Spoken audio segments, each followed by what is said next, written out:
Greetings, and I know this is already a deck that I have shown you guys before, but I have actually improved it.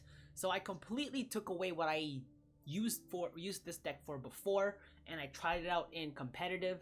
It turns out this deck's actually pretty decent, and the reason for that is because this deck has two different mechanics that it's using. So before I was using Yennefer and Geralt with this deck, but the thing is that deck didn't work out so much simply because the provision points between Yennefer and Geralt Irdrin was just way too expensive and it was so hard for me to handle.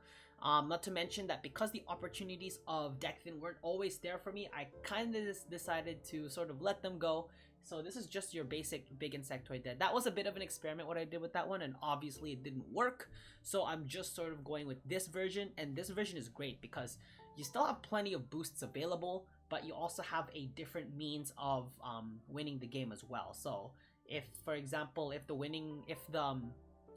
you're getting out controlled, the thing with Yennefer is the Yennefer would actually become kind of useless there, simply because if you were to damage all your units, you essentially give up your control. And Geralt Irdrin, of course, is going to be made obsolete if that was the case. So that one really didn't work out. Again, it was an experiment, didn't expect it to pass. So this was the deck I was trying out in competitive, and to be honest, it wasn't too bad. I took off Caranthir, and I also took off the Living Armor. Now, taking off Caranthir was a really big decision. But the reason why I took them off was just simply because these cards, they don't need to be Caranthir'd, if you know what I mean. Like, I guess you could make the case for Caranthir and Endrega Larva, but it's like Caranthir's just too expensive just to have one extra Endrega Larva, which is just a prime provision unit. So I'm gonna go through this deck list and show you guys like why I think this deck is just a little bit more powerful and a bit more balanced in terms of its provision costs. I also took off the Foglet and the Wild Hunt Rider just because I feel like the conditions of getting those out were a bit too difficult. Not to mention, even though it is deck thin, which is nice, I just thought it was just a bit too hard to pull off. I could have kept the Wild Hunt Rider because I did put in Yghern, but I just chose not to do it in that case.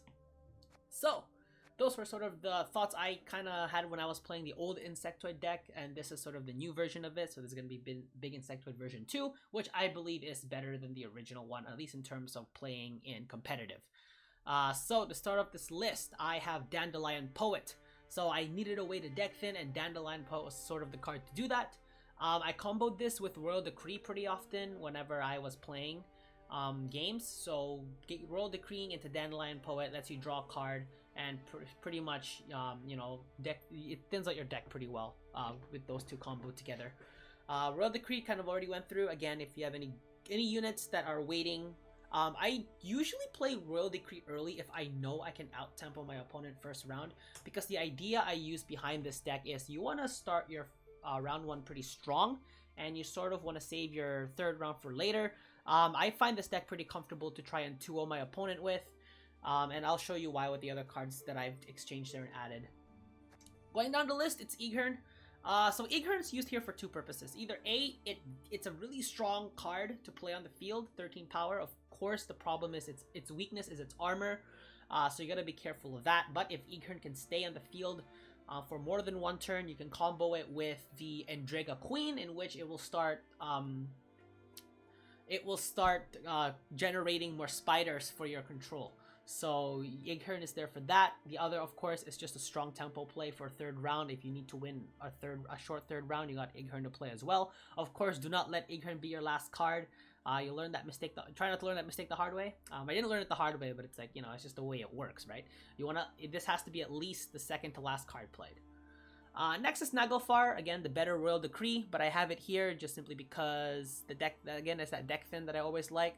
So I thought with these two already in the deck, I just found the Wild Hunt Riders and the Foglets to be a bit too redundant, so that's why I took them off. But Naglfar is here.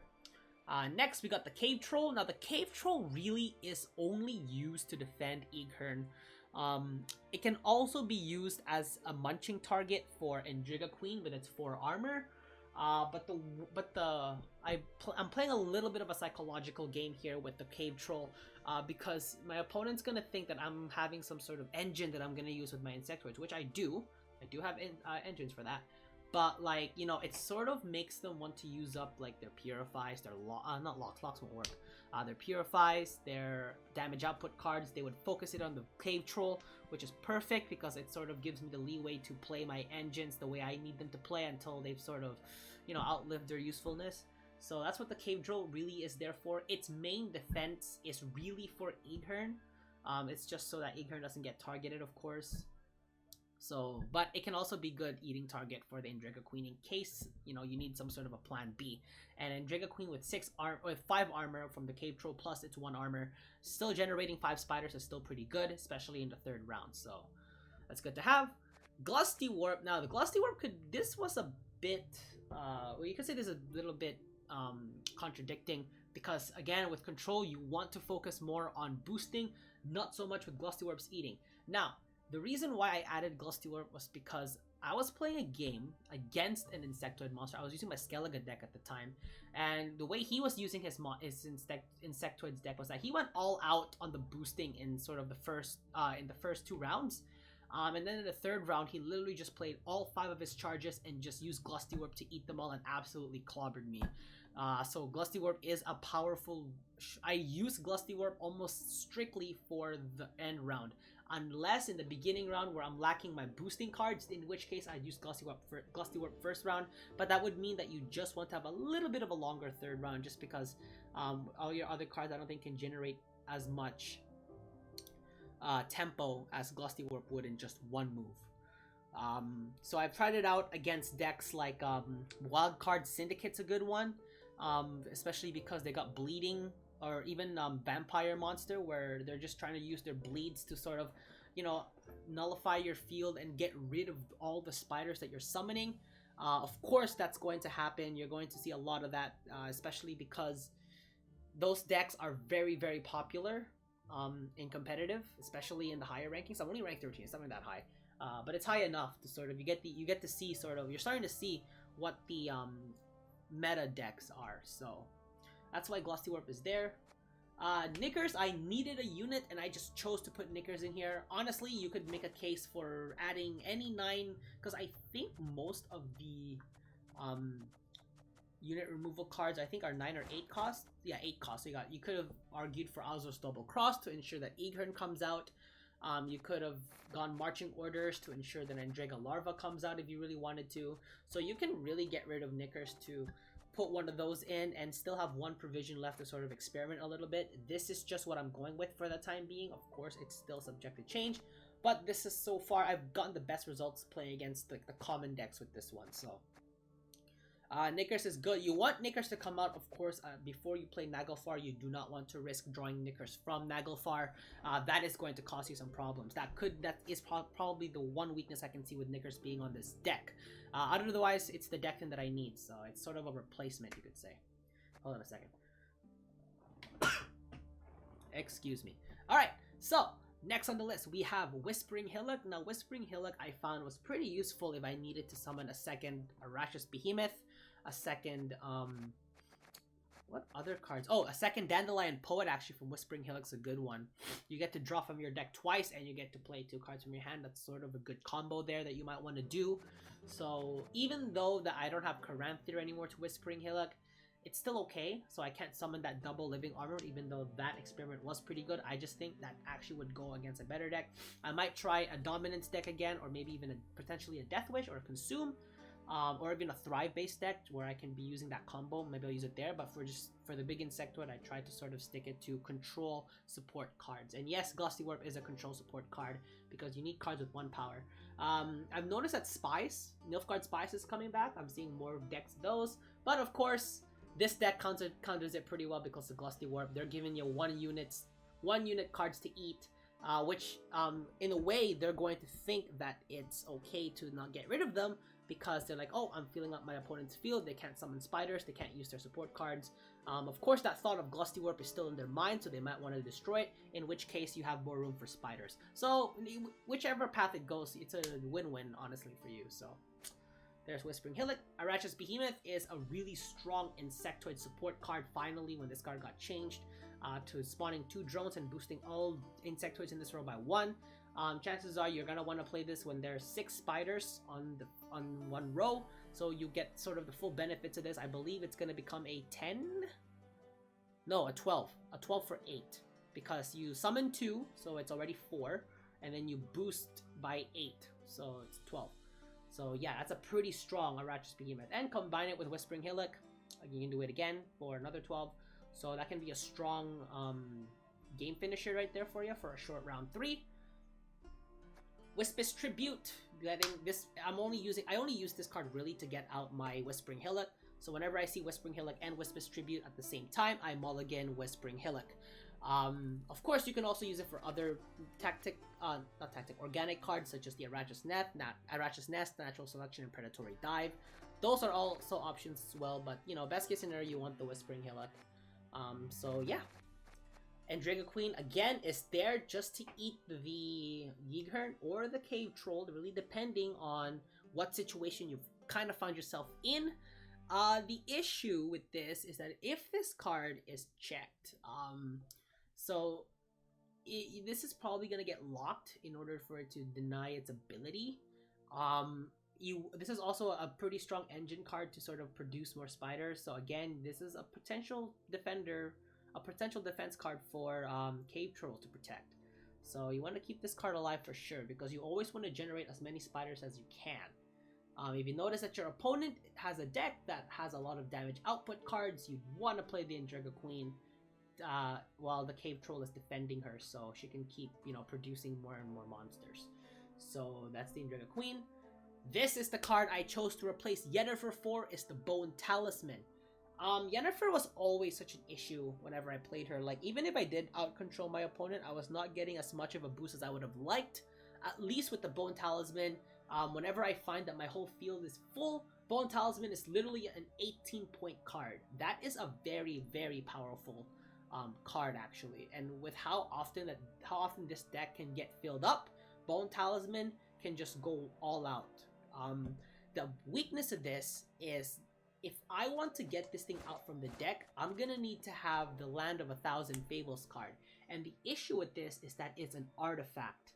And I don't have any artifact destroyers in this deck, so that actually reduces the Bone Talisman's power by 1. But the good news is it is from the deck, so it is somewhat deck thinned, but still, it's not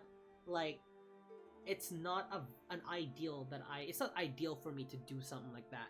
So the Bone Talisman, really, you just kind of need to draw it out for yourself.